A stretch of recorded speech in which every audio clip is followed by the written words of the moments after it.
dan. Dobar dan. Najprej lepo pozdravljeni vsi. Na začetku bi se hotel zahvaliti tako vsem stranki Modernega centra, kot tudi Državnem zboru, ki so mi omogočali do sedaj, da sem naredil tisto, kar sem naredil v prejšnjem mandatu, praktično celotno politično kariero, ker dejansko brez ljudi se ne da ničesar narediti.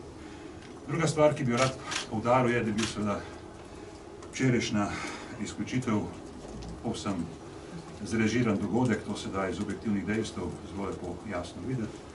Najprej je bil na svetu rekonstituiran, torej rekonstruirali smo svet v skladu z rezultati volitev. Bistveno se je zmanjšal, dopolnjeno je bilo 6 novih, ki jih predlaga sam predsednik po našem statutu. Potem so šli zamenjava organov, iz katerih se jasno videlo, kam zadeva pravzaprav pelje, čeprav tisti, ki so bili na svetu, res niso videli, za kaj gre, to moram priznati, in so najverjetneje bili zvečer presenečeni. Od tega, da se je zamenjal nadzorni odbor, statutarna komisija, do tega, da je prišlo do imenovanja novih članov izvršnega odbora, oziroma puščanje znotraj samo tistih, ki niso v prejšnjem mandatu bili tudi izvoljeni v tem parlamentu. In takšen organ je bil neposredno po tistem sklican, po potrditvi samega zapisnika prejšnjega izvršnega odbora, ki še bil v stari sestavi, sprejet, je potem sledilo to, za kar ste danes tukaj zbrani. Torej sama izključitev iz stranke Modernega centra, ki tudi statutarno gledano ni najbolj logična, ker najprej razrešuje podpredsednika svet, potem pa lahko izključuje člana tudi izvršni odbor. Pač ta zadeva se na tej točki preskočila. Zame so očitki neosnovani, od takih, da sem dajal preveč izjav medijem, s tem dosečil predsednika stranke, da sem recimo obsodil, medtem ko je predsednik stranke pozdravil napad na Sirijo, ki je po mojem, in mislim, da je to objektivno dejstvo, tako nasprotju z našo ustavo kot z mednarodnim pravom, ki nas zavežuje, ampak vse te zadeve so obskurnega pomena. Glavni očitek je bil tako imenovana samokandidatura za predsednika Državnega zbora. Vsekakor so brali zgolj naslov novice v STA-ju in sploh niso prebrali, kaj je bilo od spodaj povedano. Tam zelo jasno piše, da podpiram idejo, da bi v Državni zbor v prihodnjih 4 letih vodil predsednik SMC in premijer, ki trenutno upravlja tekoče posle, torej Miro Cerar. Dodal pa sem, da je treba to zadevo dejansko izpogajati in se morajo o tem vsi dokončno strinjati. Vse drugo je v bistvu bil zgolj prehodna faza znotraj celotnega procesa.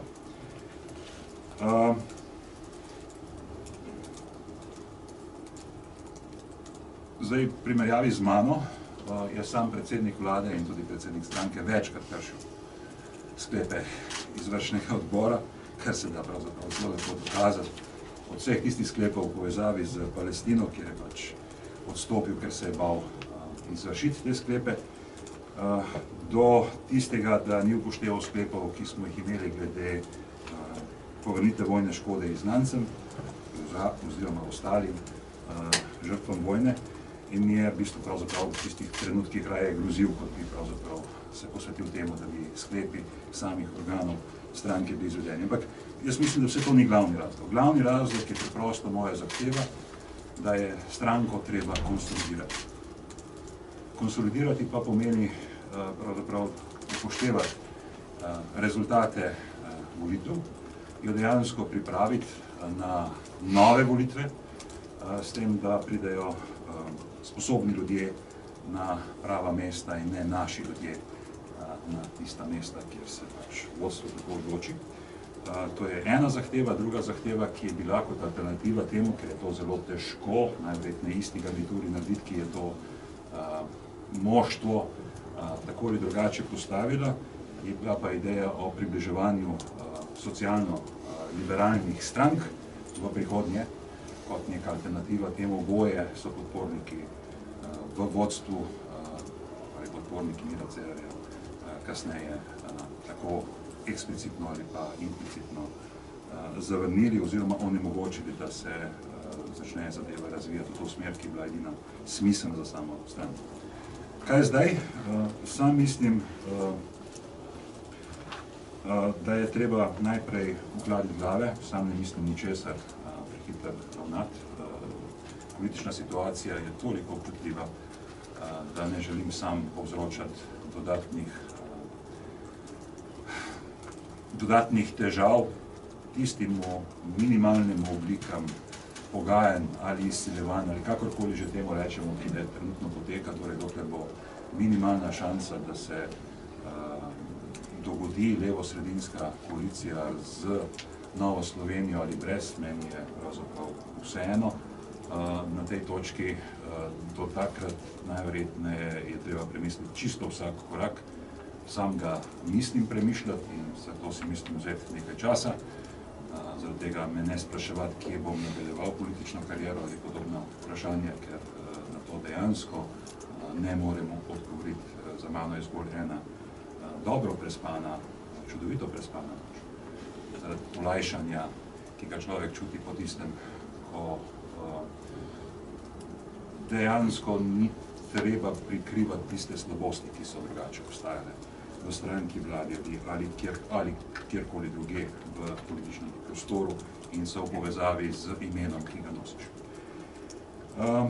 Drugače pa sem opazil, da me je stranka že izbrisala od vseh spletne strani, dejansko sklepa še nima. Prej sem vam povedal, da je v bistvu tudi velik problem statutarni, kako to zadevo zdaj razrešiti, ker v bistvu izključitve ni kot razloga za to, da nekdo ne bi bil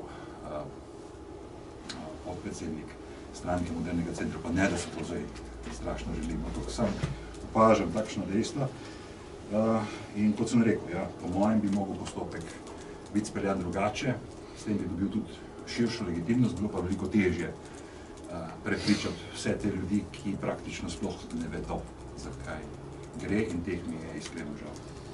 Pač v politiki je včasih nevednost tisto, na kar pač se računa, ko se režira določene dogodke. Da pa psihološko ne bi bil pripravljen na to, kaj tazga, najverjetneje ne, tukaj lista pa sem, da vem, kaj se dela. Zdaj pa sem na voljo za vprašanje. Gospod Brglez, malce ste se tega dotaknili že v svojem nagovoru, pa vendarle, kaj ta vaša izključitev pomeni za kreiranje koalicij? Pričakujete zaradi tega, kaj težje delo za Marjana Šarca oziroma lažje za Janeza Janšo v morebitnem nadaljnjem tretjem krogu in podobno? Vsekakor, vse, kar sem delal znotraj tega mandata, je bilo za ono prvo opcijo, da bi čim bolj pomagal splaviti, da se zadeva sploh začne. Zdaj nisem v tem, da bi bil nek akter tega, si pa želim, da z svojim ravnanjem ne povzročam škode, ampak to ni odvisnost od mene. Če bodo prevladala čustva, potem dejansko te opcije sploh ne bo. Dejali ste, da se še niste odločili, kaj in kako boste delovali naprej, a do takrat ostajate v poslanski skupini SMC? Ja, v bistvu poslansko skupino, iz poslanske skupine pravzaprav ni možno izključiti. To je formalni razlog, zakaj ta trenutek ostajam tam. Nimam niti še pisarne, tako da svojo pisarno prenašam sabo.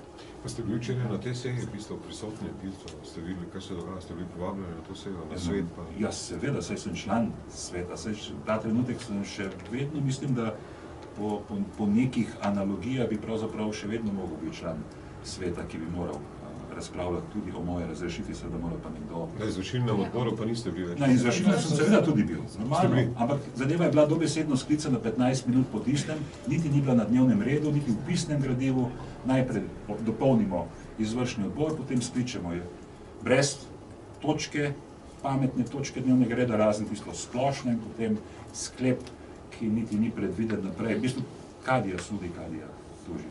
Še vedno ste podpredsednik stranke, torej izključeni, ampak Obstaja dilema o tem vprašanju, zdaj pač tako dobro so napisali statut, jaz ga nisem. No, glede na to, da vi pravite, da očitno tu statutarno ni bilo vse v redu, v skladu s statutom mislite kakorkoli ukrepati? Imam 15-dnevni rok za to, da po tistem, ko prejmem odločbo oziroma ko mi jo vročijo. Pa boste? Ukrepati? 15 dni imam časa za razmisliti. Ne bom zdaj govoril o tem, kaj bo. 15 dni je v politiki enormno veliko časa. Na dopustu pa zelo kratko. To se nam zdi logično, da vas izključijo iz stranke in ste pol ne član stranke, podpredsednik stranke. Se to ni logično? Seveda ni logično, saj tudi statut ni logičen. Lahko še nekaj. Zanimivo je, da danes niste omenili koalicije z SDS-om, medtem ko ste včeraj na Facebooku to eksplicitno omenili, da so vas vrgli iz stranke, ker ste nasprotovali, da gre SMC v koalicijo z SDS. Bom drugače povedal. Sam se smatram za glavni simbolni in tudi dejanski branik, da se to nekako ne bi zgodilo. To je pač mogoče moja samopercepcija, ki je lahko z vašega stališča napačna. Vem pa, če bi se v stranki kar takega zgodilo, da pač cela stranka sigurno ne bi šla v neki takega. Pa ne bi šel sam. Samo še to, ker ste rekli, da ste pravzaprav v intervjuju za STA ste povedali, da ste z gospodom Cerarjem glede ne vstopa v SDS usklajeni. Ja. Ampak tukaj pa pravite, da ste... Glede na razprave, glede na pritiske, ki so na odborih, še zlasti strani tistih, ki nikoli niso kandidirali na volitvah in so sestavni del struktur te stranke, nikoli ne veš, da je kdo popusti pod kakšnim pritiskom. Jaz se ne zlomim pod pritiski, drugi se. Kaj pa je argument v bistvu teh, ki pač zastopajo to opcijo, da se grejo v koalicijo? Dajmo prihiteti nekoga drugega, zato da ne bomo zadnji pri tem. Še dve vprašanji. Če lahko, kdo pa je bil ta, ki je bil za to in je za to, da se gre? Glede na to, kaj se o tem že govori, ne mislim dodajati nekih internih zadev in kazati na konkretne osebe, kako in kaj. Imate dovolj informacij glede tega, tako da se lahko ustvarite sami sliko. A ste se vidva z gospodom Cerarjem sploh kdaj zares pobotala, ker vemo, da že nekaj časa ta spor med vama z vzponi in padci, bom rekla, traja, pa se počutite nekako, bom rekla, izkoriščenega, glede na to, da se je to zgodilo zdaj po volitvah, vendarle ste prinesli konkretno število glasov, si upam trditi stranki. Ja, najverjetneje res konkretno število glasov. Če bi stranka šla prej narobe, narazen ne vem, kaj bi se praktično v političnem prostoru glede tega vprašanja lahko zgodilo, zato tudi ne pričakujem očitka, da moram vrniti mandat, ker sem si ga presneto izgoril na terenu z distanciranjem od tistega, kar SMC je, ker drugače ga ne bi bil. Pričakujete, da bo še kdo sledil iz stranke, da bo šel še kdo, ne da bi ga izključil? Niti ga nisem, do sedaj nisem nobenega ne nagovarjal, ne spodbujal, vsaj ne od tistih, ki so relevantni, in to so sama poslanska skupina, ker se mi kaj takega ne zdi način, na kakšnega se dela, vem pa, da je predsednik stranke komuniciral z ostalimi, tako kot ne znamo. A niste odgovorili se na prvi del? Ja, kaj pa je prvi del? Če ste se s Cerarjem sploh kdaj zares pobotali? Mislim, da so se pobotali na tisti točki po zakonu o tujcih, da je preprosto proces arbitraže prepomembna zadeva in potem, ko je ta proces arbitraže kot neka državotvorna zadeva stekel in bolj manj je, zdaj v fazi implementacije, kar se slovenske politike tiče in doseganja nekega konsenza, od takrat ni tako pomembnih državotvornih razlogov, da bi se človek še umikal. Kje je konc? Rekli ste, da ste si glasove izborili z distanciranjem od tega, kaj SMC je. Če lahko opišete, kaj SMC je.